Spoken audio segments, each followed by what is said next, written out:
semuanya, video ini merupakan kerjasama Aktif Miki dan Prodi Manajemen Informasi Kesehatan Universitas Esa Unggul.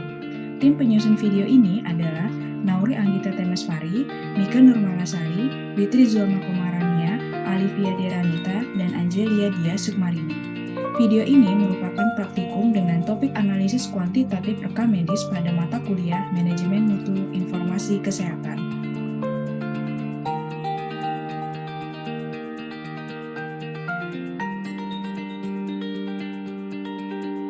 Sekarang kita akan membahas tentang definisi dari analisis kuantitatif.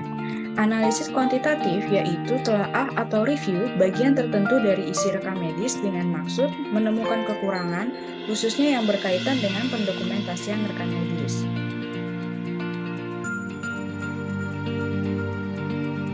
Tujuan dari analisis kuantitatif rekam medis yang pertama, untuk menjamin efektivitas kegunaan isi rekam medis di kemudian hari.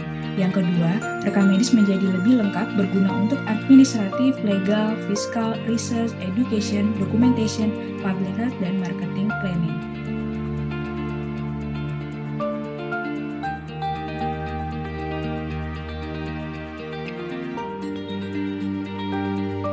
Proses analisis kuantitatif merupakan salah satu faktor terpenting dalam peningkatan mutu pelayanan di fasilitas kesehatan, di mana dalam analisis kuantitatif, dokumen rekam medis direview untuk diidentifikasi semua pelayanan yang diberikan oleh profesional pemberi asuhan atau disingkat PPA. Hal ini juga disebutkan dalam Undang-Undang Nomor 29 Tahun 2004 tentang praktik kedokteran pada pasal 46 ayat 1 bahwa setiap dokter atau dokter gigi dalam menjalankan praktiknya wajib membuat rekam medis. Dalam pasal 46 ayat 2 juga disebutkan bahwa rekam medis harus segera dilengkapi setelah pasien selesai menerima pelayanan kesehatan. Komponen analisis kuantitatif yaitu yang pertama, identifikasi pasien, yang kedua, laporan atau catatan penting, yang ketiga, autentifikasi, yang keempat, tata cara pendokumentasian. Identifikasi pasien. Pada proses review identifikasi pasien merupakan kegiatan untuk memastikan kelengkapan pada pengisian identitas, yaitu seluruh item di mana sudah terisi baik nomor rekam medis, nama pasien, tanggal lahir, dan jenis kelamin. Jika suatu lembaran tidak memiliki identitas, harus direview untuk memastikan apakah ia milik pasien yang dokumen rekam medis sedang dianalisis dan identitasnya dicatat.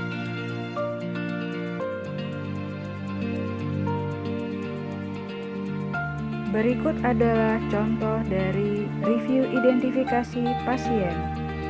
Pada lembar rekam medis, identifikasi pasien tidak terisi lengkap, di mana nama pasien, jenis kelamin, nomor rekam medis, alamat, dan tanggal lahir kosong.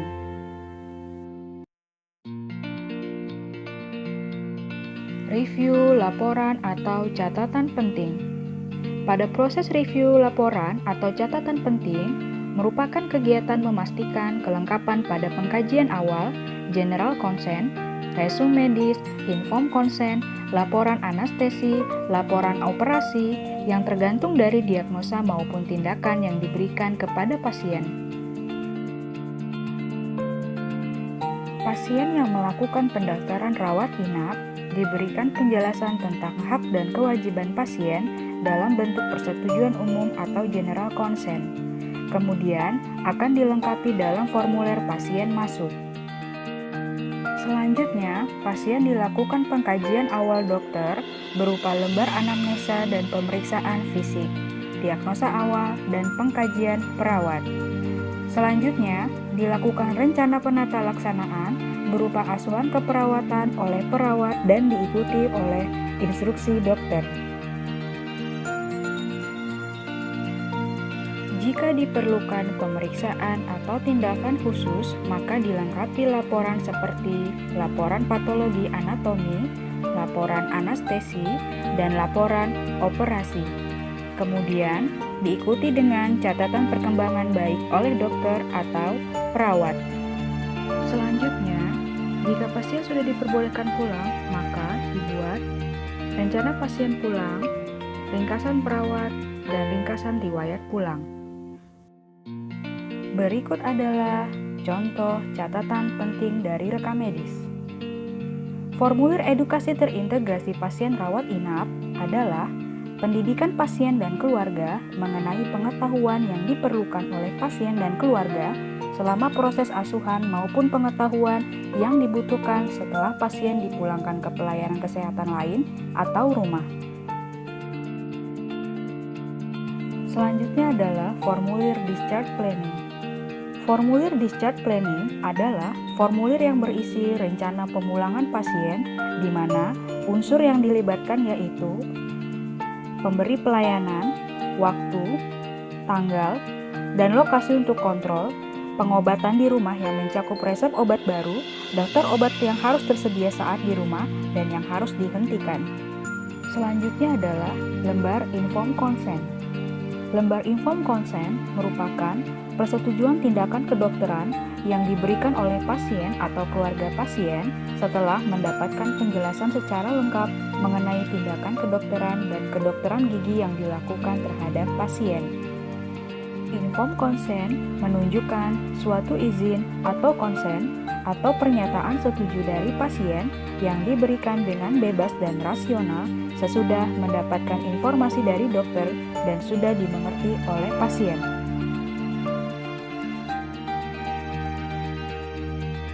Review autentifikasi. Review autentifikasi merupakan proses untuk memastikan kelengkapan keabsahan rekaman autentifikasi. Autentifikasi dapat berupa tanda tangan, stempel, yang hanya dipegang oleh pemiliknya, inisial atau singkatan nama, kode akses komputer, dan harus memiliki gelar profesional seperti dokter, registeners, dan sebagainya. Berikut adalah contoh review autentifikasi. Pada lembar JPPT berikut, pada kolom profesi dan bagian, tidak terdapat keterangan profesi maupun nama jelas dan tanda tangan. Selanjutnya pada lembar rekam medis berikut, pada kolom nama jelas dan tanda tangan petugas kesehatan hanya mencantumkan nama jelas tanpa tanda tangan. Review tata cara pendokumentasian. Review tata cara pendokumentasian merupakan proses untuk memastikan pendokumentasian yang benar jika pencatatan jelas dan terbaca, penggunaan singkatan, pembentulan kesalahan penulisan, dan bila ada baris yang kosong diberi tanda. Penjelasan review tata cara pendokumentasian adalah sebagai berikut. Yang pertama, analisis kuantitatif memeriksa pencatatan yang tidak lengkap dan yang tidak dapat dibaca. Hal ini dapat dilengkapi dan diperjelas. Kedua, memeriksa baris per baris dan bila ada yang kosong diberi tanda atau digaris sehingga tidak dapat diisi belakangan. Ketiga, tidak diperbolehkan menggunakan singkatan yang belum diatur dalam buku pedoman pelayanan rekam medis. Yang keempat, bila ada pencatatan maka bagian yang salah digaris dan catatan tersebut masih terbaca. Kemudian, diberi keterangan di sampingnya bahwa catatan tersebut salah atau salah menulis rekam medis pasien tersebut.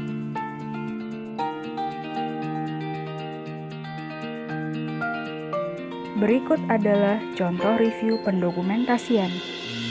Pada lembar rekam medis berikut, terdapat kesalahan dalam melakukan koreksi tulisan, di mana seharusnya petugas cukup menggaris tulisan yang salah dan mengganti dengan tulisan yang benar.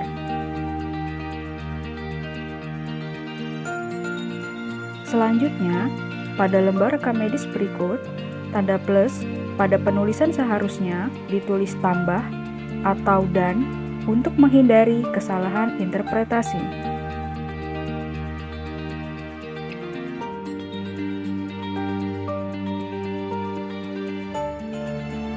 Berikut adalah contoh lembar kerja pengumpulan data analisis kuantitatif rekam medis, di mana terdapat keterangan ada, 1, tidak ada, 0, kemudian mencantumkan nama pelaksana, tanggal analisis kuantitatif, dan nama fasilitas pelayanan kesehatan. Kemudian pada tabel terdapat kolom nomor rekam medis, identifikasi pasien yang meliputi nama, nomor rekam medis, tanggal lahir atau umur, dan jenis kelamin. Pada kelengkapan laporan atau catatan yang penting meliputi pengkajian awal, catatan perkembangan, inform konsen, bukti pengobatan, catatan saat pulang. Pada autentifikasi penulis meliputi nama dokter, tanda tangan dokter, nama perawat, tanda tangan perawat. Pada catatan yang baik meliputi tidak ada coretan, tidak ada tip X, tidak ada data bagian yang kosong. Kemudian, keterangan. Pada bawah tabel merupakan jumlah keseluruhan dari kelengkapan analisis kuantitatif.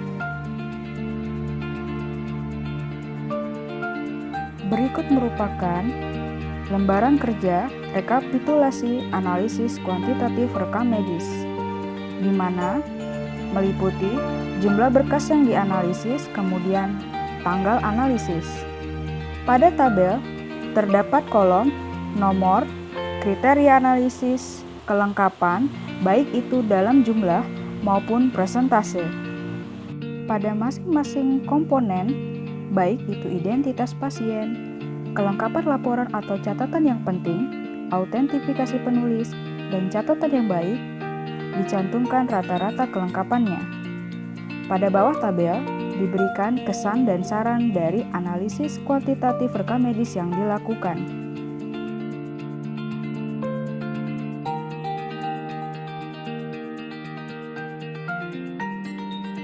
Metode analisis kuantitatif rekam medis dapat dibagi menjadi dua. Yang pertama, menganalisis lembaran umum, yaitu analisis semua lembaran rekam medis secara lengkap. Yang kedua, menganalisis lembaran khusus, yaitu analisis lembaran yang dianggap penting. Dari analisis kuantitatif yang dilakukan, diharapkan pertama, dapat mengidentifikasi kekurangan-kekurangan pencatatan yang harus dilengkapi oleh pemberi pelayanan kesehatan dengan segera. Yang kedua, kelengkapan rekam medis sesuai dengan peraturan yang ditetapkan jangka waktunya, perizinan, akreditasi, keperluan sertifikat lainnya. Ketiga, mengetahui hal-hal yang berpotensi rumah sakit atau pemberi pelayanan membayar ganti rugi. Setelah melakukan analisis kuantitatif, dapat memberikan rekomendasi hasil analisis dengan membuat laporan yang dibuat secara berkala, baik secara bulanan, triwulan, semester, dan tahunan.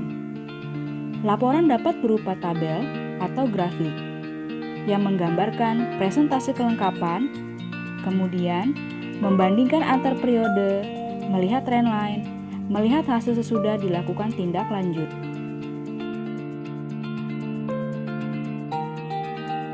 Studi kasus analisis kuantitatif rekam medis di rumah sakit. Pada sebuah rumah sakit dilakukan analisis kuantitatif rekam medis menggunakan close medical record review dengan cara mengevaluasi pengisian kelengkapan rekam medis untuk pasien yang pulang, meninggal, dan pindah yang terdapat di unit pelayanan rawat inap. Metode yang dilakukan oleh rumah sakit dalam melakukan analisis kuantitatif yaitu dengan menganalisis lembaran umum, di mana analisis yang dilakukan merupakan semua lembaran rekam medis secara lengkap.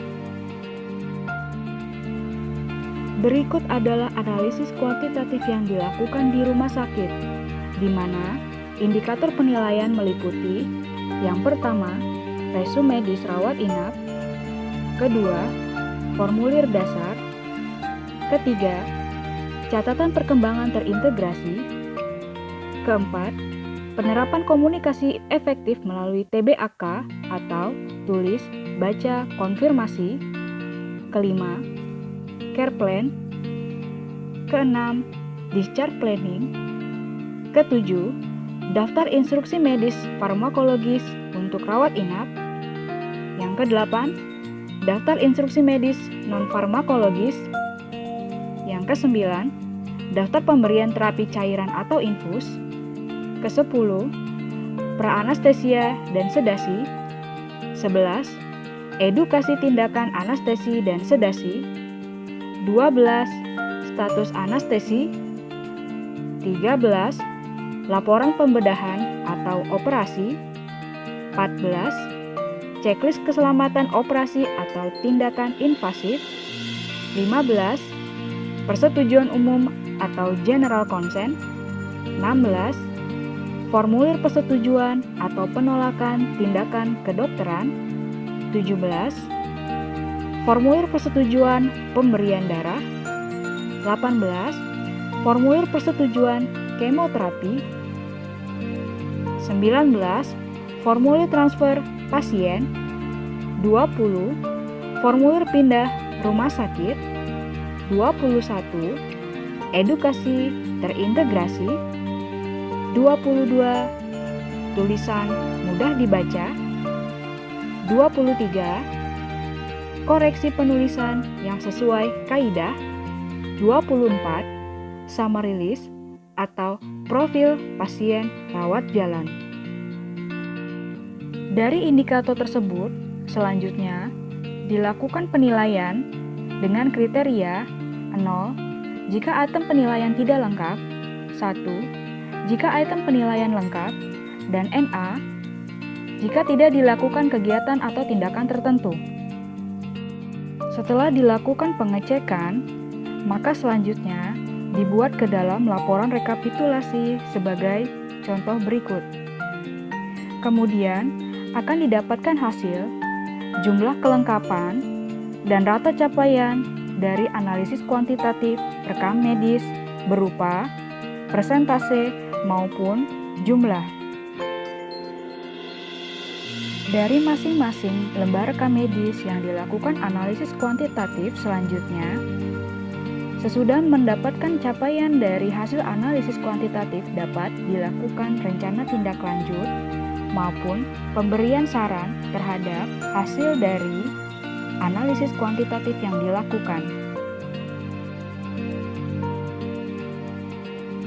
Hasil keseluruhan analisis kuantitatif rekam medis dapat pula dibedakan berdasarkan DPJP atau submedik fungsional yang melakukan pelayanan kepada pasien dengan contoh sebagai berikut. Dari rata-rata persentase capaian analisis kuantitatif rekam medis dapat dilakukan pengkategorian, yaitu sangat baik 91% sampai 100% lengkap, sesuai harapan 80% sampai 90% lengkap, di bawah harapan 70% sampai 79% lengkap, dan jauh di bawah harapan kurang dari 70%. Capaian dari analisis kuantitatif rekam medis dapat pula diinterpretasikan dalam bentuk grafik. Dari grafik berikut menggambarkan kelengkapan rekam medis pada tahun 2019 sampai dengan tahun 2020. Grafik menggambarkan analisis kuantitatif rekam medis yang dilakukan tiap bulannya mulai dari Juli tahun 2019 sampai dengan Maret tahun 2020. Pada grafik menggambarkan trendline, presentase dari capaian analisis kuantitatif rekam medis tiap bulan, dan item penilaian terendah dari indikator rekam medis yang dilakukan analisis kuantitatif. Dapat dilihat juga bahwa mulai dari Agustus sampai Februari 2020 terjadi kenaikan capaian kelengkapan rekam medis. Dan dapat terlihat pula item penilaian terendah yaitu resum medis, discharge planning, daftar instruksi non-farmakologis. Pada item penilaian lembar resum medis dapat dilihat pada bulan Juli 2019 capaian persentase yaitu 71%, pada bulan Agustus 58%, September 43%, Oktober 25%, November 62%, Desember 63%, Januari 65%, Februari 70%, dan terakhir Maret 61%. Dengan capaian terendah pada bulan Oktober yaitu 25%.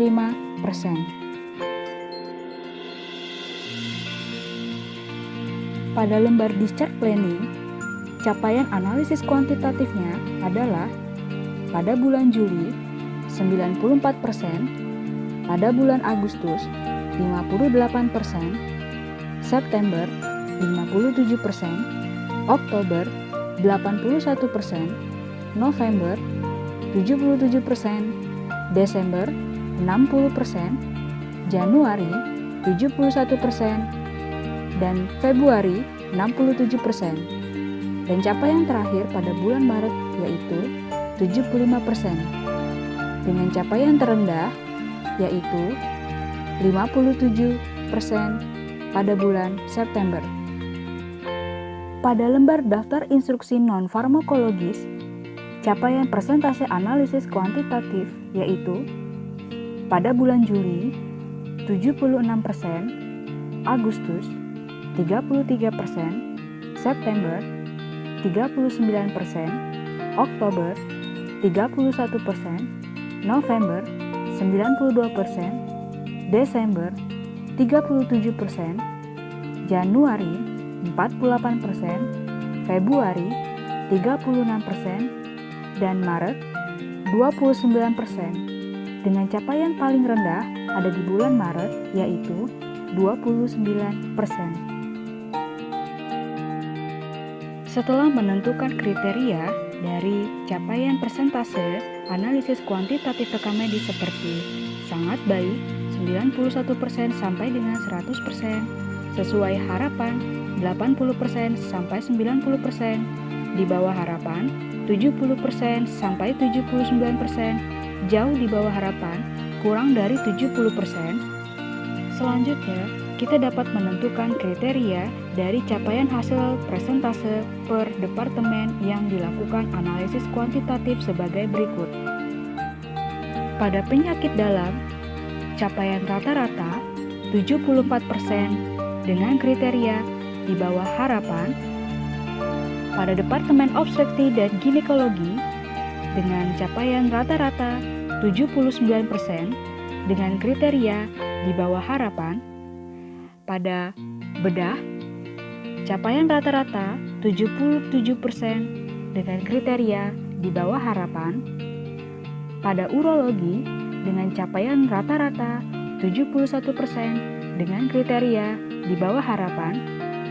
Pada gigi dan mulut, capaian rata-rata 84% dengan kriteria sesuai harapan. Pada bedah ortopedi, dengan rata-rata 82% dengan kriteria sesuai harapan. Pada neurologi, dengan rata-rata 67% dengan kriteria jauh di bawah harapan. Pada bedah saraf, dengan capaian rata-rata 88% dengan kriteria sesuai harapan. Pada anestesi, dengan rata-rata 80% dengan kriteria sesuai harapan. Pada THT, dengan capaian 84% dengan kriteria sesuai harapan. Pada kulit dan kelamin, dengan capaian rata-rata 82% dengan kriteria sesuai harapan. Dan pada anak, dengan capaian rata-rata 77% dengan kriteria di bawah harapan.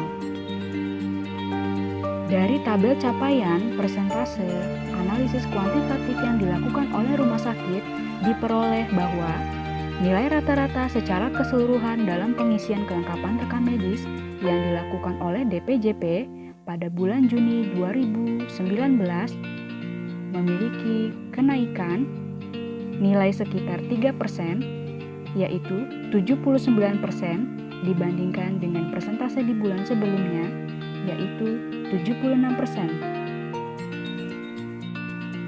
Adapun dari hasil capaian tersebut dapat dilakukan tindak lanjut, diantaranya yang pertama, koordinasi dengan seluruh departemen terkait kerjasama dengan koordinator interdepartemen.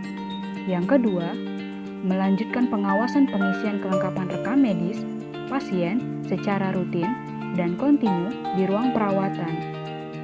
Yang ketiga, memberikan laporan hasil monitoring dan evaluasi pengisian kelengkapan rekam medis kepada pimpinan rumah sakit maupun direktur pelayanan terkait dan seluruh departemen terkait.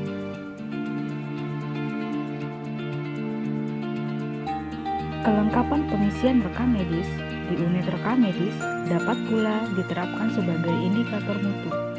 Jika capaian indikator kelengkapan rekam medis tidak memenuhi standar, dapat dilakukan program peningkatan mutu berupa siklus PDCA, yaitu Plan, Do, Check, Action. Berikut adalah contoh PDCA kelengkapan rekam medis. Dirumuskan suatu permasalahan bahwa pada tahun 2018 rata-rata kelengkapan pengisian rekam medis dalam 24 jam setelah selesai pelayanan adalah 79%. Langkah PDCA yang pertama yaitu planning. Pada planning merumuskan rencana, harapan, dan tindakan. Pada rencana berisi meningkatkan komunikasi dan sosialisasi langsung dengan DPJP, perawat, bidan, dan tenaga kesehatan lain dalam pengisian rekam medis dalam 24 jam setelah pelayanan selesai. Kemudian, sosialisasi pengisian kelengkapan rekam medis pasien dibantu oleh Dr. MOD atau manajer kondati atas nama DPJP dan sepengetahuan DPJP saat libur. Yang kedua, harapan, yaitu peningkatan persentase pengisian rekam medis dalam 24 jam setelah selesai pelayanan yang mencapai 100%. Pada tindakan, menghubungi ruang rawat inap setiap terjadi permasalahan ketidaklengkapan rekam medis, lalu melakukan telaah rekam medis selambat-lambatnya 24 jam sejak pasien dinyatakan pulang. Langkah PDCA selanjutnya adalah Do. Pada Do berisi kepatuhan dokter DPJP dan tenaga kesehatan lain dalam kelengkapan pengisian rekam medis. Analisis kuantitatif dan kualitatif terhadap kelengkapan pengisian rekam medis dalam 24 jam setelah pelayanan. Langkah PDCA selanjutnya adalah cek. Pada cek berisi kelengkapan pengisian rekam medis dalam 24 jam setelah pelayanan. Selama tahun 2019 capaiannya fluktuatif, namun rata-rata capaian yang dihasilkan mendekati target 100%. Langkah PDCA selanjutnya adalah action. Pada action berisi apa yang dapat Anda simpulkan pada siklus PDCA. Yang pertama, analisis kuantitatif dan kualitatif direkap dalam bentuk laporan atau formulir atau grafik. Yang kedua, persentase kelengkapan pengisian rekam medis dalam 24 jam setelah pelayanan. Kemudian, dilakukan follow up atau rencana tindak lanjut sebagai berikut. Yang pertama, evaluasi pencapaian pada bulan berikutnya dengan tetap menjalin kerjasama dengan kepala ruang rawat inap jika ditemukan masalah dalam pengisian kelengkapan rekam medis. Kedua, Sosialisasi hasil pencapaian kelengkapan pengisian rekam medis kepada komite medis, komite mutu, dan departemen pelayanan terkait untuk ditindaklanjuti.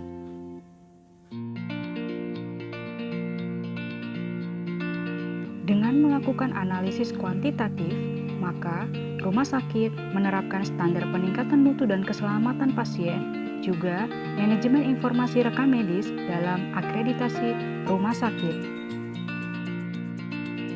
Demikianlah video praktikum analisis kuantitatif rekam medis. Semoga bermanfaat.